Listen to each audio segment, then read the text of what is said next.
Praise the Lord. இந்த உயர்த்தும் சிந்தனைக்கு நான் உங்களை வரவேற்கிறேன். கர்த்தர் நல்லவர். இந்த நாள் உங்களுக்கு மிகவும் ஆசீர்வாதமான, அபிஷேகமான, கர்த்தருடைய கிருபை நிறைந்த ஒரு நாளாக இருப்பதாக. இந்த நாளில் கூட நான் உங்களோடு பகிர்ந்து கொள்ள விரும்புகிற சத்திய வார்த்தை என்னவென்றால், தியானமும் காத்திருத்தலும். தியானமும் காத்திருத்தலும், meditation and waiting on the Lord. இதை குறித்து தான் நான் உங்களோடு பேச போகிறேன். பாருங்கள், நம்ம வாழ்க்கையில் ஒரு சில காரியங்களுக்கு ஒரு ஜெபத்தோடு நாம் காத்திருக்கும்போது, சில பிரேக் த்ரூக்காக காத்திருக்கும்போது, சில நேரங்களில் நம்முடைய வாழ்க்கையில் ரொம்ப வருஷமாக ஜெபிச்சு, சரி இந்த வருடம் நடந்துராதா அப்படின்னு, இந்த புதிய ஆண்டில் நடந்துராதா அப்படின்னு ஒரு ஆர்வத்தோடு, ஜெபத்தோடு, ஒரு ஏக்கத்தோடு காத்திருக்கும்போது, நாம் கர்த்தருடைய வார்த்தையை தியானிப்பது மிக மிக அவசியம். ஸோ அதை குறித்து தான் நான் உங்களோடு இன்று பேச போகிறேன்.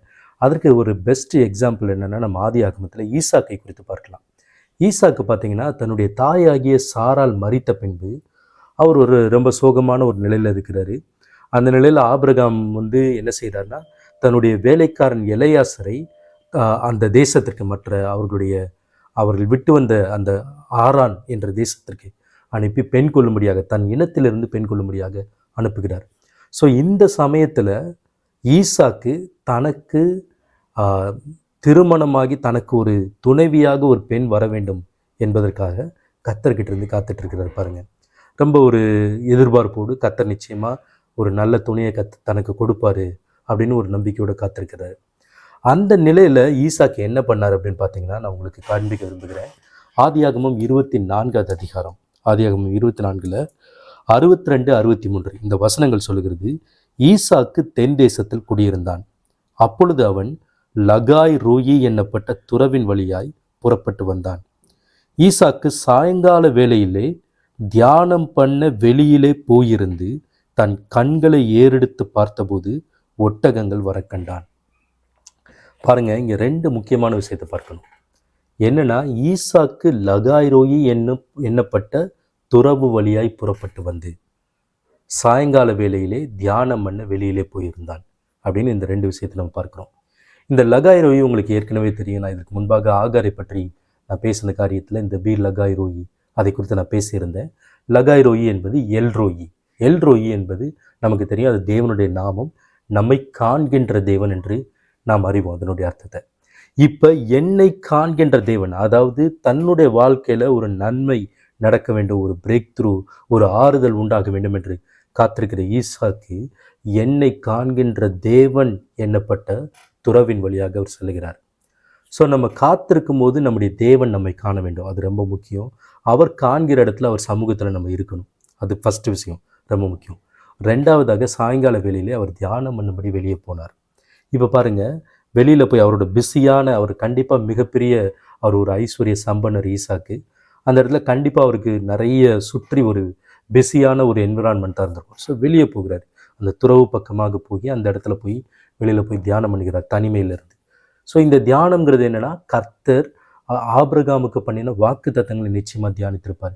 கர்த்தர் ஆபிரகாமுக்கு உன்னை பெரிய ஜாதியாக்குவேன், உன் சந்ததி பெரிய ஜாதியாகும், பூமியின் திரளாக இருக்கும், வானத்து நட்சத்திரங்களைப் போல திரளாக இருக்கும், பூமியின் தூளத்தனையாய் திரளாக இருக்கும் என்று தேவன் பண்ணின வாக்கு தத்தங்களை கண்டிப்பாக அவர் அந்த இடத்துல தியானம் செய்யும்படியாக போயிருப்பார். ஸோ இப்படி தியானித்து கொண்டிருக்கும்போது அவர் கண்களை ஏறெடுத்து பார்த்தார். ஏறெடுத்து பார்த்து ஒட்டகங்கள் வருகிறதை கண்டார்.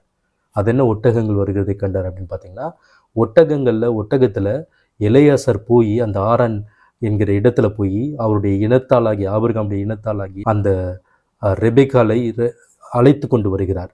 அந்த ரெபேக்காலை அழைத்து கொண்டு வந்தபோது அதை இங்கே இவர் பார்க்கின்றார். சரிங்களா? ஸோ நாம் தியானித்து கர்த்தருடைய சமூகத்தில் காத்திருந்து, நம்மை காண்கிற தேவன் என்று காத்திருந்து அதை எதிர்பார்க்கும்போது அந்த இடத்துல அந்த பிரேக் த்ரூ வருகிறது. கண்களை ஏறெடுத்து பார்க்கும்போது அந்த காத்திருக்கிறதுக்கான பதில், அந்த நன்மை வருகிறது. அதுக்கப்புறம் பார்த்தீங்கன்னா, அவரை ரெபேக்காலை தன் மனைவியாக்கி கொண்டு தன் தாய் சாரால் இருந்த கூடாரத்திற்கு அவளை அழைத்து கொண்டு போனார் அப்படிங்கிறத நம்ம அங்கே பார்க்குறோம். அங்கே அழைத்து கொண்டு போய் அவளை தன்னுடைய மனைவியாக்குகிறார். உங்கள் லைஃப்பில் நீங்கள் எதுக்காக வேணுமானாலும் காத்திருக்கலாங்க. ஒரு வேளை திருமணத்துக்காக இருக்கலாம், ஒரு குழந்தைக்காக இருக்கலாம், வேலைக்காக இருக்கலாம். ஏதோ ஒரு பிரேக் த்ரூ லைஃப்பில் ரொம்ப நாள் நடக்காத ஒரு விஷயம் நடக்கணும், இல்லை ஏற்கனவே ஒரு சோகமான ஒரு நிகழ்வினால் ரொம்ப பாதிக்கப்பட்டு ஒரு ஆறுதல் உண்டாகணும்னு நீங்கள் காத்திருக்கலாம். இந்த சூழ்நிலையில் லகாய் ரோயி எல் ரோயி உங்களை காண்கிற தேவனாக இருக்கிறார். அவர் உங்கள் அங்கலாய்ப்பை கேட்கிற தேவனாக இருக்கிறார். அடுத்தபடியாக என்னென்னு பார்த்தீங்கன்னா, நீங்கள் கர்த்தருடைய வார்த்தையை தியானிப்பது அவசியம். நம்முடைய காத்திருக்கிற நேரத்தில் அவர் கொடுத்த வாக்கு தத்தங்களை எடுத்து நாம் தியானம் செய்ய வேண்டும். கர்த்தர் இதை எனக்கு வாக்கு பண்ணியிருக்கிறார், தேவன் வாக்கு மாறாதவர், நிச்சயமாக நடக்கும் அப்படின்னு சொல்லி அதை தியானிக்கணும். கர்த்தருடைய கற்பனைகளை, அவருடைய வார்த்தைகளை எடுத்து படித்து தியானிக்க வேண்டும். அப்படி நம்ம இருக்கும்போது, அவருடைய சமூகத்தில் இருக்கும்போது, நம்ம எதிர்பார்த்திருக்கிற பிரேக் த்ரூவை கண்களை ஏறெடுத்து பார்க்கும்போது நம் கண்களுக்கு முன்பாக வருகிறதா இருக்கும். அந்த நன்மையை நாம் அனுபவிக்க முடியும். இதுவே இந்த நாளுக்கான தியானம். கர்த்தர் உங்களை பெரிதாக ஆசீர்வதிப்பாராக. God bless you. Thank you.